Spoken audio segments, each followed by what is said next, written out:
Hello and welcome everybody to another Bentley Davey Tutors video. Today I will be speaking about Surds. So we're going to go through everything for Surds, Surd simplification, Surd rationalization, just sort of everything about Surds. Because Surds may have been a bit of a foreign concept this year, so I'm basically just going to go through it, how to solve them, all that sort of thing. Now, just a bit of forewarning. If you've watched our financial maths video, you will know the style that we're doing today is that one of us does the work on the board while the other person goes over the theory. Because we have a lot of complex examples in this video, and Luke will be doing the answering of the questions in the video, I will often have to correct him when his working is wrong. Now, this is not going to be a great look, but I will try and point out every time he messes something up during his work on the board, and if it gets too dire, I'll just have to do both at the same time. It actually acts as a really good example of what not to do. So if you think of it like that, it's actually a better education than what others. That's very true. Alright, so we're going to start off today with what is a surd, because if you haven't heard the term surd by now, look, you might be in trouble, but anyway, I'll go over it anyway. So a surd is basically the square root of something before it is simplified. For example, root 49, no, I'm not going to choose 49 because that can be simplified, but root 50, that is a surd. Basically, you can't simplify that anymore, that's something that's left in surd form. But also root 49 is still a surd, you just can simplify it. So firstly, in this video, we're going to speak about how to actually simplify surds. So there are multiple rules in terms of simplifying surds, and they're very similar to our indice laws videos. So if you want to go back and watch our indice laws video, that could be a great start. But you certainly don't have to, and I'll go over it here. So the first thing that you will maybe be wanting to do is square rooting something. So this is the first example. So if you write up on the board, Luke, square root of 4. Love that. That's really excellent. You've done it. You've had a great start there. So the first bit of simplification is purely just if we have a square number inside of that. So Luke, can you please answer what the square root of 4 is equal to? Yes, lovely. He's done that correctly there somehow. But anyway, yeah. So that's very basic. Basically, if you know your square numbers, you will have no problems with surds, and it can be really helpful for you there. The next thing that I'm just going to speak about quickly is pulling out different parts of surds. So Luke, if you can go up and write this other example, whenever you are trying to simplify surds, you can always pull things out. So if you write up root 12, please. So what I want you to do is pull that surd apart into something that you could then simplify. Yeah, he's done it. Well done, Luke. Okay, and then simplify that further, please. And that equals... Excellent. Okay, so just to explain what he's done there, root 12 can be broken up into root 4 times root 3, because 12 is equal to 4 times 3, which is what I'll speak about when we go into the multiplication rules. And then you can obviously, as we did before, simplify root 4 into 2, and then we have 2 times root 3, which is just 2 root 3. So we're then going to go on to the surd addition and subtraction rules. It's just like working with any algebraic terms. You can only add and subtract like terms. So if Luke writes up root 15 plus 4 root 15. So basically, you can add these, and it would also, everything here would be the same if it was a minus as well. But you can add these because it's the same term of root 15. So as we can see there, it gets 5 root 15. But if he goes on to the other example and stops walking away, and he tries to do root 10 plus root 5, root 10 plus root 5, he cannot do that. No, not root 15. That was close, but I actually said 5. But you know. Anyway, that cannot be done because 5 and 10 are not the same thing. So the next thing so again, that's the same with subtraction always. And the next thing that we're going to speak about is the surd product rule. This is basically multiplication, and it's practically the easiest one. So look, basically our rules around surd products are root A times root B is just equal to root AB. So if we have the example here, and as well as this, 3 root A, I would like you to write as a separate example, 3 root A times 4 root B, nice, is equal to 12 root AB. So what we need to know is whenever we're timesing things, the things inside the surds get times together and also the things outside the surds. And then finally, we're going to go on to the surd quotient rule. So this quotient is another fancy word for division. Basically, the surd quotient rule, are you going to keep going? Is when we've got basically, this is literally just like division. So root 8, nice, divided by root 2 is root 4, which we can then simplify to 2. So that's quite nice, that just there. And the last thing that I would touch on there, and this might be quite hard for Luke to understand, but basically when something is square rooted, it could either be square rooted all under one root or as a root on root. Do you understand and know how to draw that? Okay, if you hand over the whiteboard marker to me, basically what that could mean is root A on B is the same as root A on root B. It's just a nice little thing you can chuck in there. I think I actually didn't know how to write it, you just explained it really poorly. Yeah, I think so. I think you maybe were capable of writing it. I know so. But probably not. Oh, that's great.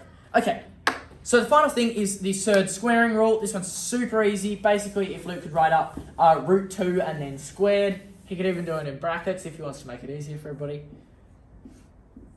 Lovely.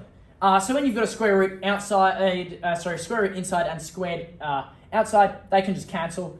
So root 2 squared is just going to equal 2. Lovely. And then if you've also got in brackets 3 root 2 squared. Oh, lovely. Yep. All in brackets. 3 root 2. No, 2 inside there as well. Well, you weren't a fan of the brackets. Great. Okay. So what's that going to be, Luke? Can you please explain that to everybody?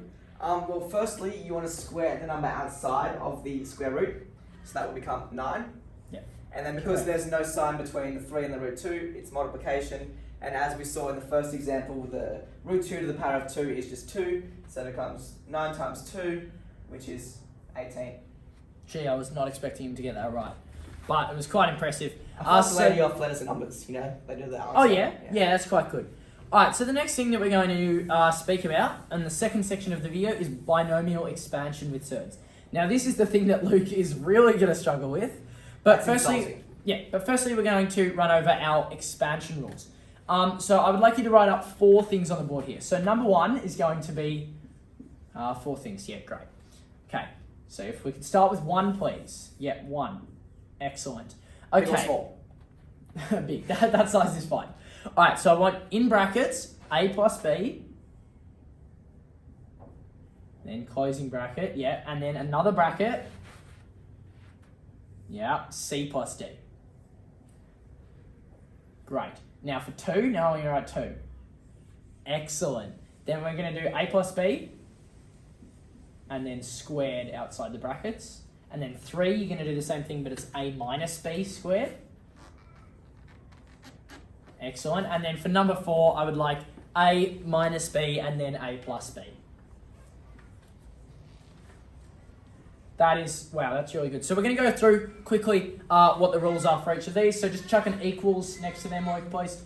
Thank you. So this first one is what we're going to call FOIL, or first, outside, inside, last. But we can imagine this as just being equal to AC plus AD. Yeah, well done. AC plus AD. Plus BC plus BD. Oh, BD, that's quite nice. That's like Bentley Davey from Bentley Davey Tutors. Okay. What's Bentley Davey Tutors? I don't know. Sounds crap. Anyway, the next one is going to be, so this one, and this is quite an important one because often people do it wrong and do it the bad way. To be fair, I was one of them in our first maths class of the year. I came in and thought I knew what I was doing. Obviously didn't. Anyway, so A plus B all squared is A squared plus 2AB, yep, 2AB plus B squared. So that is just a really easy way to look at that and do it in a more simple way than doing the original first, outside, inside, last.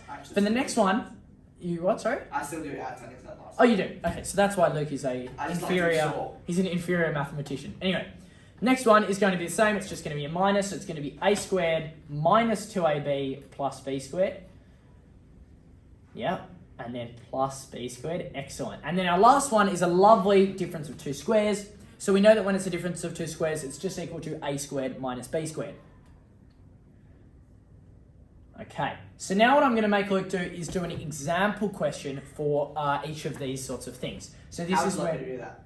I would like you to please rub it out because, you know, we don't actually have infinite whiteboard space. Okay, so your first question when you're eventually done, and you guys can practice these at home as well, is we're going to have 3 root 3. Oh, okay, that's lovely. 3 root 3, open bracket. 2 root 6 plus root 6. Actually, no, make that plus root 5, because I've done a bad example. Anyway, So Luke, you please explain how you solve this. Alright, so first with the FOIL, so the first outside, inside, It's last. actually not FOIL there. It's actually just timesing the thing at the front. Sure, The thing's I'm inside. going to time the thing at the front. So again, 3 times the 2 is 6, and then because it's multiplication, you just times what's inside the square root. So it's 6 Lovely. to the root of 18 plus, because it's a 1 out there, it's 3 to the root of 2 root of 15. That's very impressive. And you can simplify that root 18 into a, well, it'd be it. Yep, lovely. 6 times 9 times root 2 plus 3 root 15. Well done, Luke. And that's going to get you a nice little 18 root 2 eventually. Yeah, lovely. Really just good efficiency here. 18 root I'm 2. just explaining it well. Oh, okay. All right, and then the next question. This one you're actually going to need to use your FOIL. I love how you wrote A as if you were going to have more questions and then you've now rubbed it out. So this one is going to be, okay, bracket 4 minus 2 root 10. Yeah, and then another bracket, root 5 plus root 7.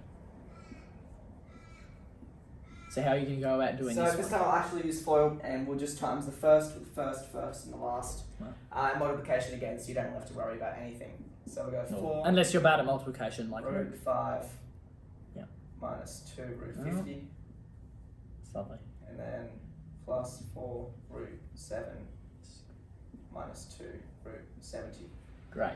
So I'm not going to make Luke simplify any of them, but basically if you follow the rules from before, you can simplify some of that. Oh, he's going with an 8. That's really No, I good. didn't.